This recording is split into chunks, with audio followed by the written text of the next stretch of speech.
Quarta puntata di Target nella terra delle tre cime in veste estiva.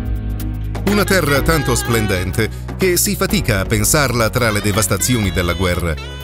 Ma per la sua posizione geografica e strategica, in questo territorio sono state scritte alcune tra le pagine più epiche e drammatiche del primo conflitto mondiale, la guerra d'altura, che ha lasciato evidenti segni su alcune tra le zone di maggior pregio paesaggistico e panoramico. Trincee, fortificazioni, gallerie, postazioni oggi raccontano la storia e possono essere meta di un turismo consapevole e della memoria. Di questo tema si potrebbe parlare per settimane, ma ognuno potrà approfondire la propria conoscenza visitando di persona questi luoghi. Auronzo, la Val d'Ansiei e il centro Cadore hanno molto da offrire al turista dal punto di vista storico per quanto riguarda la Grande Guerra. In queste zone ci sono due conflitti che possono offrire molte mete: la guerra preparata e la guerra combattuta. Non dobbiamo dimenticare che dal 1866, quando il Veneto è diventato italiano, questa zona è stata interessata a tutta una serie di piani strategici per la preparazione del conflitto. Fino al primo conflitto mondiale, passando attraverso i forti di prima generazione, di Pieve, di Tai di Cadore, per poi diventare dal 1906 in poi una cosa molto più organizzata e scientifica, con i grandi forti corazzati di alta quota, del Tudaio, del Vidal, Sopralozzo, nella convinzione che un conflitto con l'Austria avrebbe potuto essere possibile, anche se dietro c'era l'egida della Triplice Alleanza che avrebbe dovuto come dire, sconfessare e rendere quasi impossibile questo conflitto. Tutto questo apparato al momento del bisogno non serviva a nulla, perché la nostra guerra, qui ci troviamo sul Monte Piano, in questo calvario del 55esimo Fanteria, dove sono morti almeno 10.000 soldati, in questa zona invece non era preparato niente. Perché? Perché i forti erano a circa 14 km di distanza e questa era ritenuta terra di nessuno, una fascia di rispetto dove il conflitto poteva essere preparato al limite con dei percorsi riservati agli alpini, con dei sentieri aperti dagli alpini, ma non opere fortificate in faccia ad un confine che qui correva dal 1753 in poi proprio sul discriminante tra Monte Piana e Monte Piano, tra la parte italiana e la parte austriaca. Quindi qui la guerra fu improvvisata. Questo è l'aspetto singolare. Il turista qui trova sia le grandi escursioni che ti portano in punti panoramici, dove proprio per il grande panorama tu potevi avere una visione degli obiettivi militari, una visione strategica del comprensorio. Qui in particolare sul Monte Piana trovi la guerra vissuta, trovi i miracoli che il Fante ha fatto col suo sudore, con il suo sacrificio, con la sua disperazione. Qui 10.000 morti hanno permesso un'avanzata di pochi metri rispetto alla linea di confine originaria. Poi nel trambusto dopo Caporetto tutti i sacrifici quassù versati sono stati inutili. Una volta arrivati al rifugio Bosi, noi abbiamo questo tavolato lungo circa 2 chilometri sul quale possiamo camminare nelle trincee che i soldati hanno scavato. Dopo una passeggiata in queste trincee durata di circa 20 minuti, ci portiamo nella terra di nessuno, la Forcella dei Castrati, che divideva la sommità italiana dalla sommità austriaca e che è stato il calvario dei nostri fanti. 55esimo e 56esimo Fanteria, la maggior parte di terra di origine trevigiana, ma poi anche di altre parti d'Italia, tutti i nostri sforzi si sono annichiliti nella zona soprattutto di Piramide Carducci. Tutti i nostri attacchi che cosa hanno sortito? Hanno sortito solamente il possesso di una piccola parte del Monte Piano, quello che poi diventerà la Guardia di Napoleone, in cui ci siamo attestati e abbiamo cercato, attraverso una serie di gallerie scavate nel monte, di far saltare, un po' come era successo sul Castelletto o sul Col di Lana, cercare di far saltare la postazione austriaca con un lavoro di mina in galleria. Tutti lavori immani che poi Caporetto ha troncato. Tutte queste trincee, postazione per bombarde, questi ricoveri sono curati attualmente da una fondazione, l'ex fondazione Montepiana, si chiama Amici di Montepiana, che ogni anno dedica una parte delle vacanze in agosto per il ripristino e la tutela di questi sentieri. Proprio al rifugio Bosi, sul Monte Piana, ad oltre 2200 metri di quota, è possibile visitare un piccolo museo della Grande Guerra sulle Dolomiti orientali.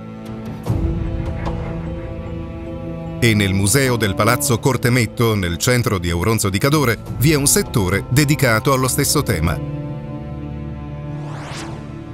Io sono Margherita Molinga e lavoro al Museo Palazzo Cortemetto. Si tratta di un museo che si trova proprio in centro ad Auronzo, è un museo multitematico ed infatti è composto da varie sezioni che trattano vari temi legati però tutti in modo diverso al nostro territorio. C'è una sezione naturalistica che quindi è incentrata sulla flora, la fauna, la storia geologica delle Dolomiti. Poi abbiamo una sezione archeologica che ruota attorno ai reperti che sono stati ritrovati qui ad Auronzo ed in particolar modo quelli del Monte Calvario, che è un sito in cui gli antichi veneti avevano già alcuni secoli prima di Cristo realizzato un santuario. E poi abbiamo una sezione dedicata alle miniere che appartenevano proprio al distretto di Auronzo. Non bisogna dimenticare che vi è anche un piano dedicato alla Grande Guerra. Si tratta della sezione curata dall'ANA, è nata grazie al vecchio fotografo di Auronzo Ottavio Molin, che era proprio un appassionato di fotografia e quindi aveva realizzato una raccolta di fotografie riferite soprattutto alla Grande Guerra, ma anche in parte alla Seconda Guerra Mondiale. Sul Monte Tudaio, nel comune di Vigo di Cadore, una lunga e appagante passeggiata porta alle fortificazioni, poste nel punto forse più strategico di tutto il Cadore, con vista sul Cadore centrale, la Val d'Ansiei ed il Comelico. Ai piedi del Tudaio, nel centro di Vigo, gli appassionati di storia locale potranno approfondire le proprie conoscenze alla Biblioteca Storica Cadorina. La Biblioteca Storica Cadorina di Vigo di Cadore è stata fondata nel 1892 dal professor Rondon. Raccoglie il materiale che interessa tutto il Cadore. Abbiamo le pergamene, la più antica del 1186, che riguarda una vertenza fra Vigo e Oltrerino per i prati di pascoli di Razzo, Campo e Piova. Poi abbiamo la sezione manoscritti, anche oltre 500 volumi, e poi abbiamo i periodici dell'Ottocento. Dal punto di vista, diciamo, di importanza, come abbiamo detto, la pergamena senz'altro ha un'importanza rilevante perché è la seconda più vecchia di Cadore dopo quella di San Vito.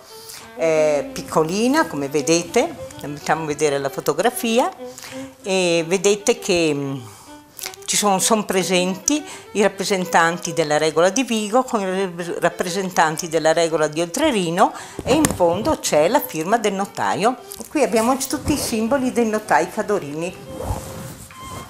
Hanno fatto anche una pubblicazione, erano sempre per testamenti, vendite, liti fra i comuni. È uno statuto della comunità di Cadore del 1545, l'originale era stato rubato dai tedeschi Dobbiaco era arrivato. Sono riusciti a raccogliere alcuni fogli che erano sparsi in magnifica comunità e hanno pubblicato questo libro del 1545 che è in latino, una parte redatta dall'avvocato e anche letterato Tiziano Vecellio l'oratore. Adesso possiamo farvi vedere due laudi, uno del comune della Regola di Vigo e una della Regola di Oltrarino. Sono laudi miniati, tutti e due compilati e quindi trascritti da Alessandro Vecellio, vedete, e questo è lo stemma di Alessandro Vecellio, si chiama lo stemma di Tabellionato Cadorino. Qui, come ha ben spiegato la nostra bibliotecaria storica Noemi Nicolai,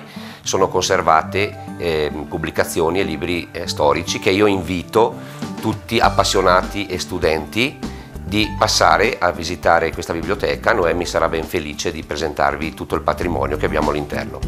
Pian dei Buoi, nel comune di Lozzo di Cadore, anch'esso in qualche modo interessato dalle vicende della Prima Guerra Mondiale, così come il rifugio Ciareido, posto in una vera e propria terrazza panoramica e che fu costruito in previsione del conflitto. In questo splendido luogo possiamo pure apprezzare la semplice e buona cucina locale, grazie al gestore Enzo e ai suoi collaboratori. Un piatto di gnocchi con le patate classiche del Cadore, con il burro, salvia e la ricotta affumicata. Tutti quanti ingredienti che comunque sono del territorio, essendo anche un'agricoltura molto povera. Per la preparazione degli gnocchi abbiamo preso delle patate, le abbiamo fatte bollire e dopo le abbiamo sbucciate, macinate e dopo condite con del sale, della farina 00 e delle uova. Dopodiché, fatto l'impasto, abbiamo fatto dei piccoli gnocchi, diciamo, fatti bollire in acqua e sale e dopo conditi con del burro fuso, la salvia e la ricotta affumicata. Il piatto è molto gustoso anche perché sono tutti quanti prodotti che vengono dal posto, diciamo a chilometro zero, quindi prodotti buoni, di qualità e comunque genuini e sempre freschi.